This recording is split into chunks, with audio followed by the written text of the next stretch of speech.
আজকের ডেপুটেশনে যারা অনেক কষ্ট করে এসেছেন, যারা কৃষক বন্ধু এবং আমাদের মা বোন যারা সকলে এসেছেন, এই রৌদ্রে কষ্ট করে দাঁড়িয়ে আছেন, আমি আমার তরফ থেকে আদিবাসী কুর্মী সমাজ মানবাজার 1 নম্বর ব্লক কমিটির পক্ষ থেকে তাদের জোহার জানাচ্ছি, নমস্কার জানাচ্ছি এবং অভিনন্দন জানাচ্ছি। এরপরে বলি আমাদের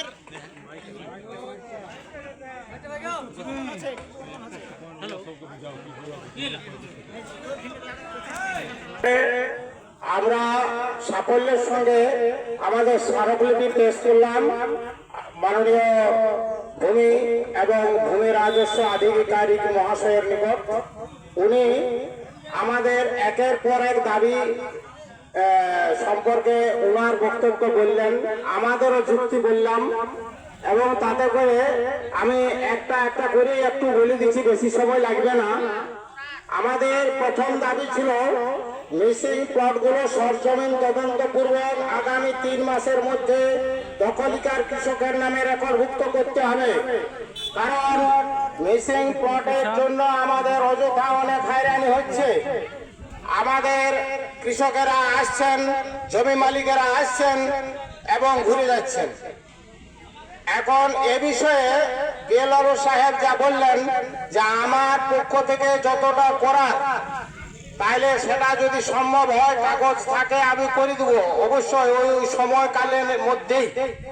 এবং এ বিষয়ে আমাদের কিছুটা বাধা আছে, মানে কিছু ক্ষমতা ডিস্ট্রিক্টে চলে গেছে, তার পারমিশন দরকার হচ্ছে। তাইলে এ বিষয়ে যেরকম কেস যে কথা আছে, যে কতগুলো কেস আছে সেইগুলা আমরা অবশ্যই বিএলআর এর শরণাপন্ন হব, তাকে আমরা দাবি জানাবো যে বিএলআর এর হাতে ক্ষমতা দেওয়া হোক। এই কথা আলোচনা হলো এই বিষয়ে। দ্বিতীয় পয়েন্ট, যে বারবার আবেদন করা সত্ত্বেও যে সমস্ত দলিলের সম্পত্তি রেকর্ড করা হয়নি, আগামী 3 মাসের মধ্যে সেগুলি রেকর্ডভুক্ত করতে হবে। এখন এ বিষয়ে উনি সদুত্তর দিয়েছেন যে হ্যাঁ যোগাযোগ করুন, এগুলার আমরা মানে যতটা আমার এর থেকে হয় করব, মানে সম্পূর্ণভাবে আমরা করার কথা বলেছি যাতে অবিলম্বে হয়ে যায়। সবাই কাগজগুলো যারা এনেছেন জমা দিবেন, আমরা কিন্তু আমাদের সংগঠনের পক্ষ থেকে সমাজের পক্ষ থেকে আমরা সেগুলো দেখব। তৃতীয় নম্বর, ভূমি রাজস্ব দপ্তর থেকে ভুল করে রেকর্ড করা সম্পত্তির রেকর্ড সংশোধন অবিলম্বে ভূমি রাজস্ব দপ্তরকেই করতে হবে। এ বিষয়টি বলি, এই দপ্তর থেকেই কিছু ভুল হয়েছে এবং যেগুলোর জন্য আমাদের বারবার আবেদন করতে হচ্ছে এবং আমরা হয়রানির শিকার হচ্ছি। এই কারণে আমাদের এই দাবি। এ বিষয়ে উনি বললেন যে হ্যাঁ যেগুলা এখানে করা সম্ভব আমরা সবই করে দেব, আবেদন করুন। আচ্ছা আচ্ছা, তারপরে দাবি ছিল যে আবেদনকারী জমি মালিককে অন্তত 1 মাসের মধ্যে তার আবেদন কি অবস্থায় আছে তা জানাতে হবে। এত উনি রাজি হয়েছেন।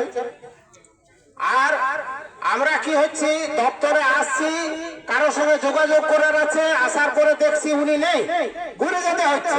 সেই কারণে আমাদের দাবি ছিল যে এইখানে যোগাযোগের নম্বর ডিসপ্লে করতে হবে, বোর্ডে লিখে রাখতে হবে। উনি বলেছেন আমাদের কন্ট্যাক্ট নাম্বার ডিসপ্লে করা হবে আগামীকালের থেকে।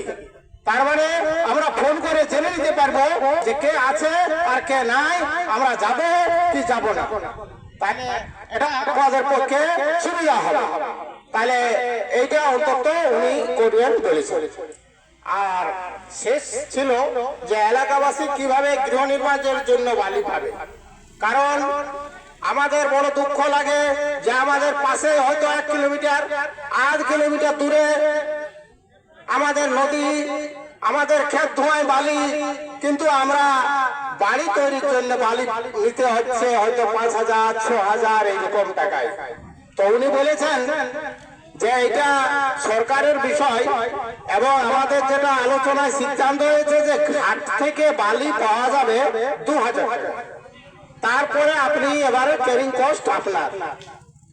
আর এ বিষয়ে আবার আলোচনা আছে আগামী সপ্তাহে, বলছে খবরটা আবার আমি জানাতে পারবো। ওনার পক্ষে এইটাই সম্ভব। তাহলে উনি এই বিষয়টা উনি এইটা পরিষ্কার করে এটা বললেন। তাহলে এই হলো, আমরা আশ্বস্ত হলাম। এবং যাতে করে কৃষকেরা বা আমার ভূমি মালিকেরা, আমাদের যারা ওই প্রতিদিন কষ্ট করে আসছে যাচ্ছে, যাতে হয়রানির শিকার না হয়, তার জন্য আমাদের যতটুকু আমরা ভাবনা চিন্তা করে দাবি করেছিলাম সেগুলা তিনি মেনে নিয়েছেন। ধন্যবাদ সকলকে। তাহলে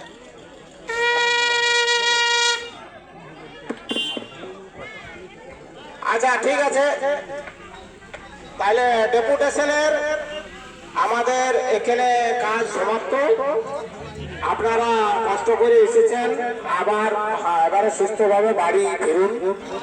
আর কাগজগুলো আমাদের জমা করুন। যারা এনেছেন কষ্ট করে নিয়ে যাবেন না, আমাদের কাছে থাকুক।